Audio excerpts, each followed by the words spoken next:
Біз айтамыз ғой, кейде Құран жаттай алмай жатырмын деп ше. Ол неден екен? Кейде күнәдан да болуы мүмкін екен. Мен намазды қаза етіп қойып жатырмын, неден? Күнәдан болуы мүмкін. Егер шындап негізі Алла тағаламен келісетін болсаңыз, я Алла тағала, мен сен үшін күнә істемеймін, барынша тырысамын десеңіз, сіз бар ғой, сөйтіп ниет етіңізші. Иншалла сіз деген таң намазға тұра бастайсыз, кешіктірмейсіз. Тіпті осы нәрсеге әбден дағдыланатын болсаңыз, сіз деген тіпті түнгі намазға тұруыңыз да мүмкін. Ал біз түнгі намазға тұра алмаймыз. Түнгі намаз демей-ақ қояйық. Кейде таң намазының өзіне тұра алмай жатамыз да. Оның барлығы неден болуы мүмкін екен? Күнә себепті де болуы мүмкін. Бірақ қараңыздар, адамдар дейді, не істейді дейді, өзінің күнәсі себепті көптеген ризықтан махрұм қалады екен да. Сахих хадис. Біз енді көбіміз ойлаймыз ғой, ризық деген уақытта не деп ойлаймыз? Ақша, дүние деп ойлаймыз ғой.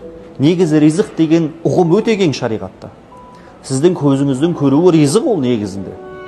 Мына кітапты оқып, оны түсінуіңіз, ол да бір ризық негізі. Құранды жаттай алуыңыз, оны оқи алуыңыз, ол да бір ризық негізі. Бала шағыңыз да ризық, дүние мүлкіңіз де ризық негізі.